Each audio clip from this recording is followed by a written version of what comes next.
नमस्कार। मैं राकेश वर्मा आप सभी का स्वागत करता हूं आपके अपने परिवार एसएन गुरुकुल पर।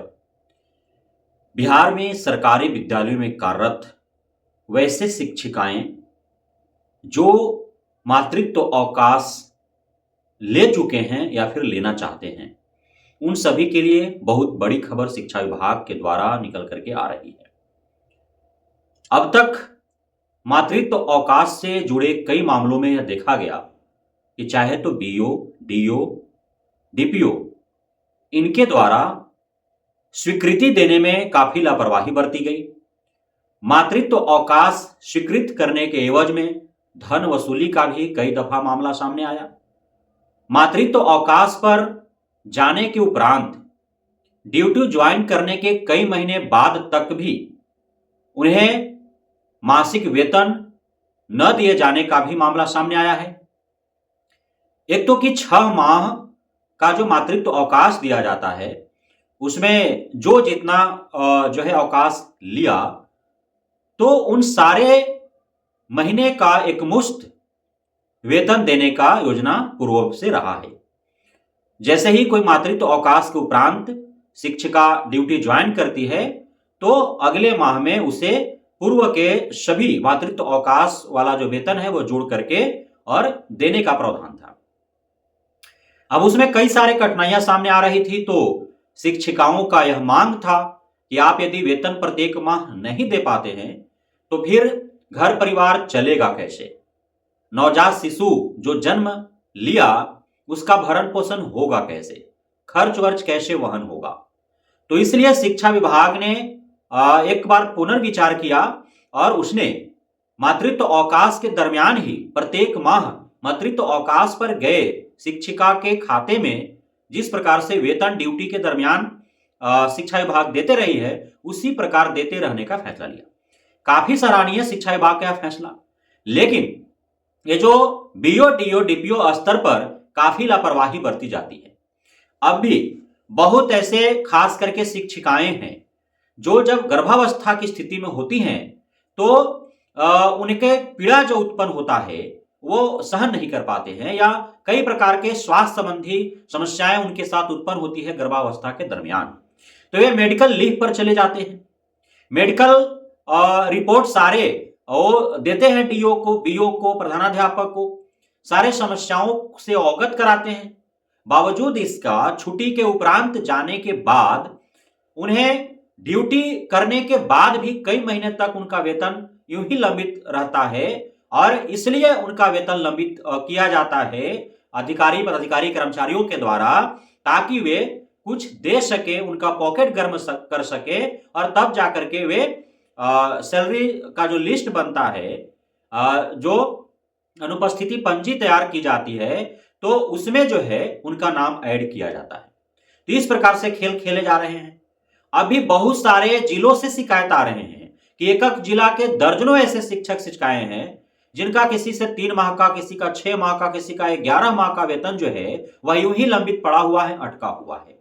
आप जब ट्विटर हैंडल पर जाएंगे तो कई सारे ट्विटर हैंडल जो है वह शिक्षा विभाग के अपर मुख्य सचिव डॉक्टर एस सिद्धार्थ के ट्विटर हैंडल से टैग करके और अपने वेतन आदि से के समस्याओं से उन्हें अवगत कराते हुए आपको दिख जाएंगे। लेकिन उनका जो समस्या होता है, जिससे ट्विटर के माध्यम से एसीएस साहब को अवगत कराया जाता है, उस पर वे ध्यान देते नहीं है।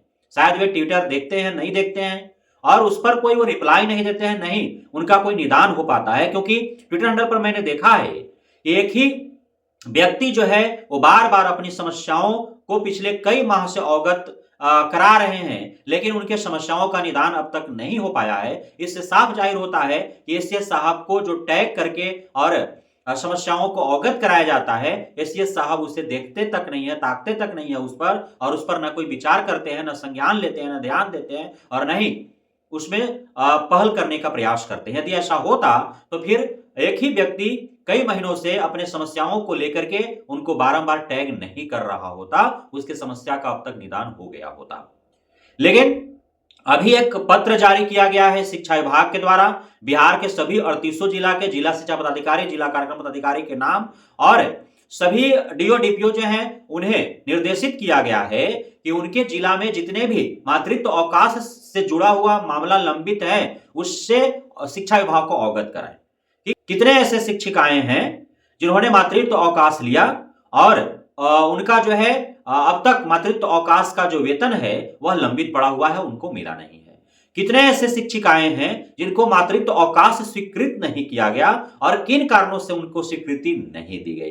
कितने ऐसे शिक्षिकाएं हैं मातृत्व अवकाश पर से आने के उपरांत कई माह उनको ड्यूटी करते हुए गुजर गया और न ही उनका मातृत्व अवकाश का वेतन अब तक मिल पाया है और न ही ड्यूटी जितने दिन से कर रहे हैं उन दिनों का जो है उनको वेतन नहीं मिल पाया है। तो इस प्रकार से एक लिस्ट जो है, एक सूची मांगी गई है। सूची में क्रम संख्या होगा, शिक्षिका का नाम होगा, किस ग्रेड किस विषय की शिक्षिका हैं, किस प्रकार की शिक्षिका हैं, नियोजित हैं, विशिष्ट हैं, बीपीएससी हैं या पुराने वेतनमान वाले हैं। साथ ही शिक्षिका किस विद्यालय में पदस्थापित है, किस प्रखंड, किस अनुमंडल, किस जिला में पदस्थापित है। मातृत्व अवकाश की अवधि पूछी गई है। यदि मातृत्व अवकाश स्वीकृत नहीं हुई तो क्यों नहीं हुई।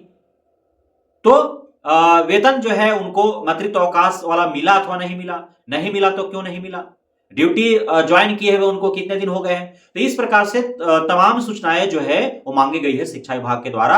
अब डीओ डीपीओ जो है वो अपने जिला से इस प्रकार के जो मातृत्व अवकाश से जुड़े हुए जितने भी शिक्षिकाएं हैं उनका सूचना वो प्रदान करेंगे और उसके उपरांत उस पर पहल शिक्षा विभाग के द्वारा की जाएगी। तो यह बहुत बड़ी समस्या शिक्षिकाओं से जुड़ा हुआ है। मेडिकल लीव पर वो चले जाते हैं, उसका वेतन उनको नहीं मिल पाता है।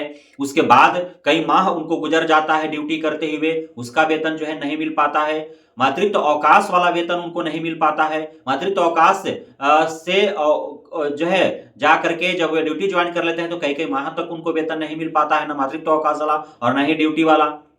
तो ये सारे जो है एक स्वार्थ भाव रख करके और अधिकारी पदाधिकारी कर्मचारी जो है वह लंबित रखते हैं ताकि शिक्षिकाएं जो है उनका पॉकेट गर्म कर सके, उनकी स्वेच्छा को पूर्ण कर सके, तब उनका फाइल आगे बढ़ाते हैं, अनुपस्थिति पंजी में उनका नाम ऐड करके और फिर भेजते हैं या फिर मातृत्व अवकाश या मेडिकल लीव वाला जो रिपोर्ट है वो आगे अधोहस्ताक्षरी को सौंपते हैं ताकि उनका वेतन आदि जो है मिल सके।